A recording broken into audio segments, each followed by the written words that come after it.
मुजफ्फरनगर में घर 2018 में सिलेक्शन। कौन है जज आदित्य सिंह, जिन्होंने संभल में सर्वे का दिया आदेश। याचिका पढ़ते ही क्यों सुनाया तुरंत फैसला। 19 नवंबर को कोर्ट रूम में क्या हुआ था, आप खुली पूरी कहानी।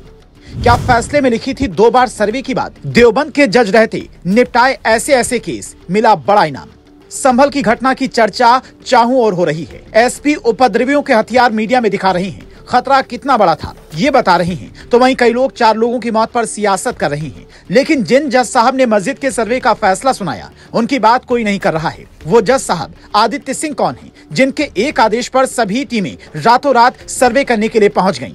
क्या उन्होंने फैसले में 2 बार सर्वे की बात लिखी थी। पूरी कहानी क्या है, तफसील से आपको बताते हैं, लेकिन उससे पहले सुनिए जज आदित्य सिंह कौन है। कौन है जज आदित्य सिंह।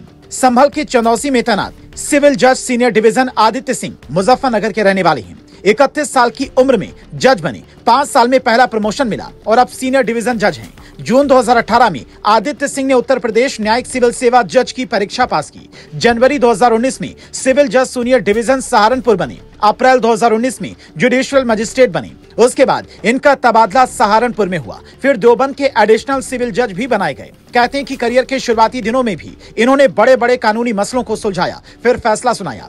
जुलाई 2022 में आदित्य सिंह का ट्रांसफर बिजनौर की चांदपुर सिविल जज सीनियर डिवीजन में हुआ। नवंबर 2023 में इनका प्रमोशन हुआ। 21 नवंबर 2023 को संभल सीनियर डिवीजन के सिविल जज बनाए गए। उम्र 36 साल है। पिता का नाम है राज सिंह। अभी 5 साल की सर्विस हुई है। 2048 में रिटायर होंगे।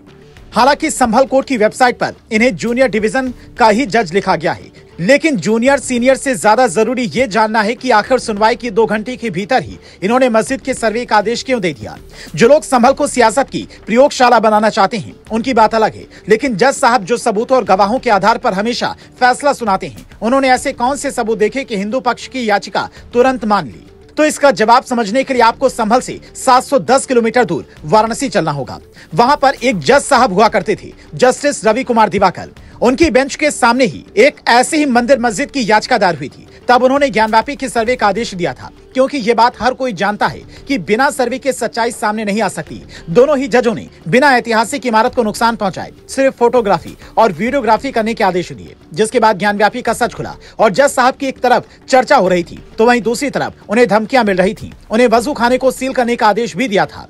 बाद में यह मामला ऊपरी अदालतों में पहुंचा। मुस्लिम पक्ष ने कई तरह की आपत्तियां जताई। फिलहाल जस्टिस रवि कुमार दिवाकर का तबादला वाराणसी से बरेली हो चुका है और इन्हें प्रमोशन भी मिल चुका है। ऐसे में आने वाले दिनों में आदित्य सिंह को भी प्रमोशन मिल सकता है, पर इसलिए नहीं क्योंकि उन्होंने सर्वे का आदेश दिया, बल्कि इसलिए क्योंकि उन्होंने भी यही कहा कि सर्वे के बाद ही सच्चाई सामने आ पाएगी। 7 दिन के भीतर सर्वे की रिपोर्ट अदालत में पेश की जाए। 29 नवंबर को मामले की अगली सुनवाई होगी। ऐसे में यहाँ पर समझना यह भी जरूरी हो जाता है कि जब 7 दिनों का वक्त था, तो फिर सर्वे में जल्दबाजी क्यों की गई। तो इसकी वजह है एडवोकेट कमीशन के घर होने वाली शादी।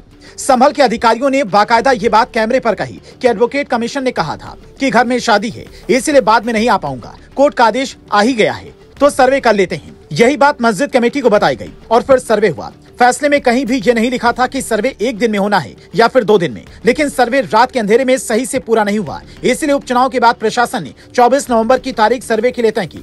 हालांकि इन सवालों पर अभी अदालत में बहस बाकी है। 29 नवंबर की सुनवाई में दोनों पक्ष के वकील क्या दलील देते हैं। क्या जज आदित्य सिंह प्रशासन की क्लास लगाते हैं या फिर सर्वे की टीम से कोई सवाल पूछते हैं, इन सब पर सबकी निगाहें हैं। लेकिन जो फैसला इन्होंने दिया है, उसके बाद से हर तरफ इनकी चर्चा हो रही है।